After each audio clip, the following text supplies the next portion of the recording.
You made it to video 4. This is where it all comes together. If you've been watching this series from the beginning, thank you. We've covered a lot of ground together. We've talked about what the literacy crisis actually is, why screens change, how our children's brains read, and the 3 systems that build a foundation for comprehension at home.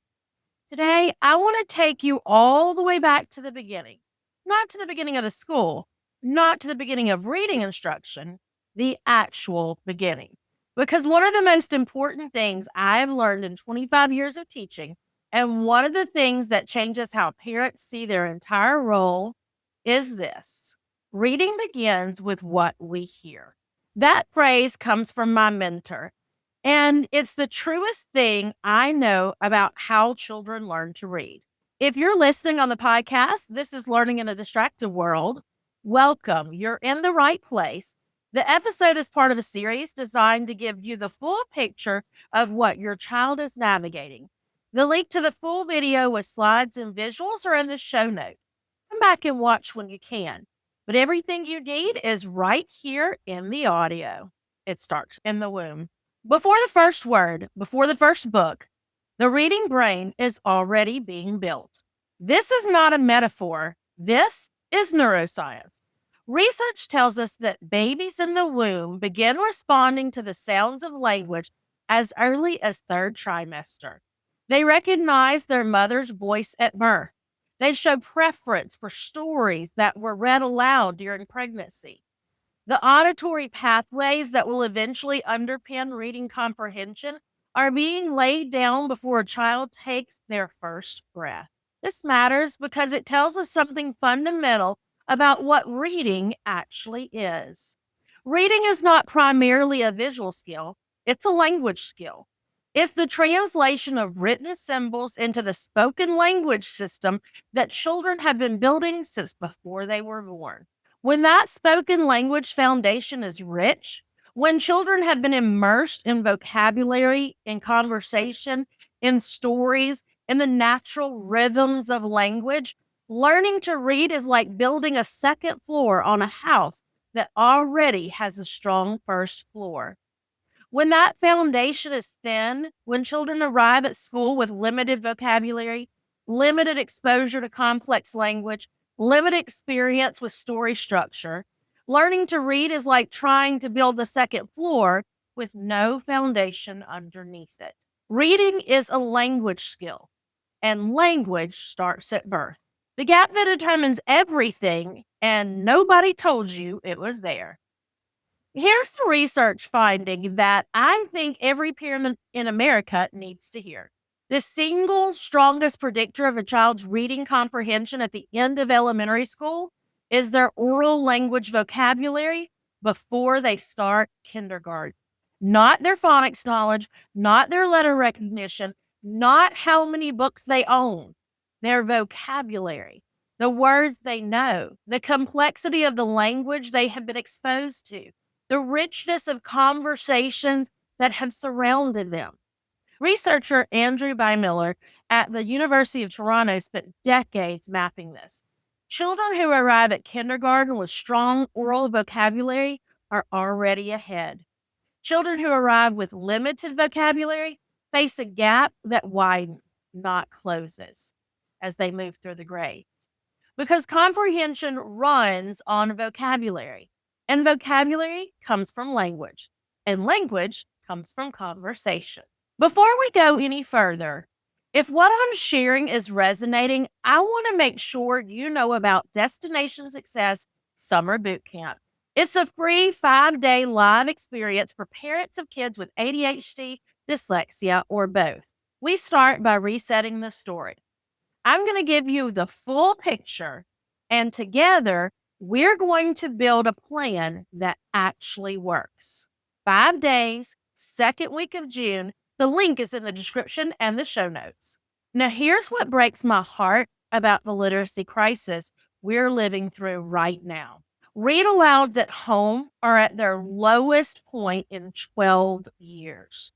Rich family conversation, the kind that exposes children to complex vocabulary, The nuanced ideas to the back and forth exchange of real thinking is declining. Screens have replaced a significant portion of language rich time that used to happen naturally in family life. And for children with ADHD or dyslexia, this is not a background statistic. This is a crisis within a crisis because these are the children who are most dependent on the oral language foundation. Their decoding is harder. Their working memory is more taxed. The oral language scaffold underneath their reading is not optional. It's everything. The single highest leverage thing you can do. It's free, it's yours, and it works. I want to talk about Read-Aloud for a moment. I believe it's the most underestimated tool available to a parent of a struggling reader. When you read aloud to your child at any age, including middle school, including high school, you're doing something that no app or program can replicate. You're giving their brain access to complex language without the barrier of decoding. You're modeling what fluent, expressive reading sounds like. You're building vocabulary and context.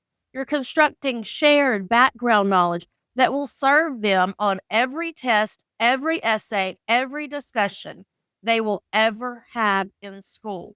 For a child with dyslexia, Read-Aloud removes the single biggest barrier between their thinking brain and the content they need to learn. Their thinking is not impaired. Their ability to understand a story, to analyze a character, to make an argument, none of that is impaired. What is impaired is the decoding process. And reading aloud bypasses that entirely. For a child with ADHD, Read-Aloud activates the auditory channel in a way that sustains attention far longer than silent reading on a page. Your voice, your expression, your pauses, all of that is engaging the brain in a way that the static text cannot. Your voice is the most powerful reading intervention available, and you already have it. Two things, that's it. Two things determine whether a child can read with comprehension. I want to give you a framework that reading researchers call the simple view of reading because it genuinely simplifies something that has been made unnecessarily complicated for parents. Reading comprehension is the product of two things: decoding and language comprehension. Decoding is the ability to translate printed symbols into words. Phonemic awareness, word recognition, all of that lives here. Language comprehension is the ability to understand spoken language, vocabulary, background knowledge, listening comprehension, the ability to follow a complex idea through a text. Here's the critical insight: you cannot read higher than you can listen. Your reading comprehension ceiling is set by your language comprehension. No amount of decoding skill can get a child past the limit of their oral language, which means that for a child with dyslexia who are working hard to decoding side, if we're not simultaneously building the language comprehension side, we're leaving the ceiling exactly where it was. And for children with ADHD who may have a strong decoding, but whose working memory interrupts the language comprehension process, the same principle applies. The work is both, always both. Now, if you have an ADHD brain like mine, you might be going a little off track here. And I'm going to go ahead and record this where my brain is leading because I think it might be an objection someone might bring up. What about people like Helen Keller, who had both sight and hearing loss? Well, they invented a way for her to learn that comprehension, and she did improve and she did learn a method. But that took a lot of rewiring and took a lot of understanding, a lot of work. But for the vast majority of us, comprehension is that access, that open door to understanding comprehension. If you're like me, my brain is always throwing up, well, what if? That's a what if someone would definitely, especially those with ADHD, would definitely throw out there. And I'm sure there are many more. But I'm talking about for the general population and for the kids who are working with or learning with ADHD and dyslexia. Conversation is a powerful, powerful tool. You're not starting over, you're starting from exactly where you are.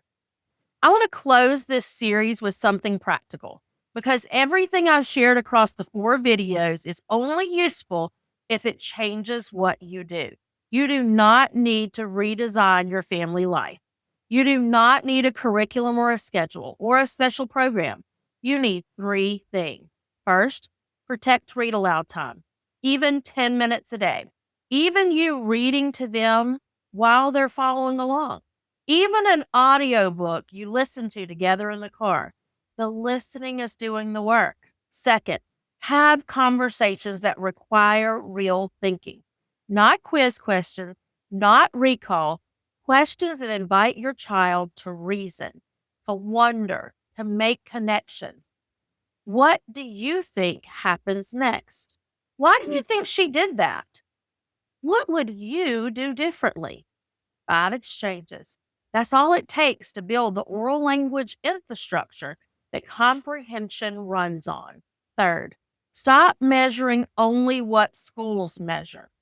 Grades measure performance on standardized tasks. They do not measure curiosity. They do not measure the vocabulary your child added to their internal library this week. They do not measure the moment they made a connection between something they read and something they lived. Those things are happening, even when the grade does not show it. Destination Success Summer Boot Camp. 5 days, the full picture, a new starting point.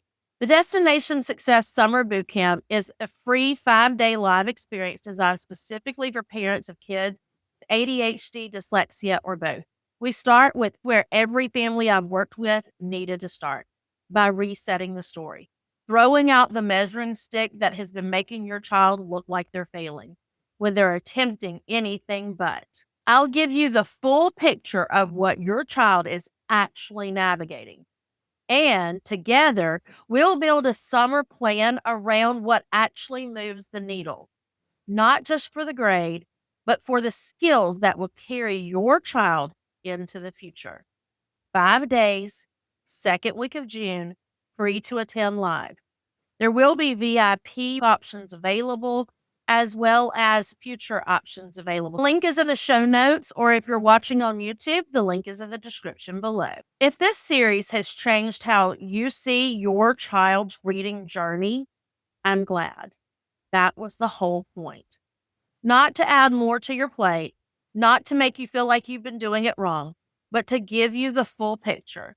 Because when you have the full picture, everything you already do, the bedtime conversation, the car ride question, the 10 minutes of reading together, becomes intentional, becomes powerful, becomes enough. Drop the word reading in the comments and tell me, what is one thing from the series that changed how you see your child's learning? And if you haven't watched the rest of the series, I'd invite you to go back and watch from the beginning. The link is in the description and the show notes below. I read every single one of these comments. And if you know a parent who's searching for answers right now, share this series with them, because the conversation about what it actually takes to raise a reader is one more family needs to hear. I'm Kelly Sutherland from Learning in a Distracted World, and I'll see you in the boot camp.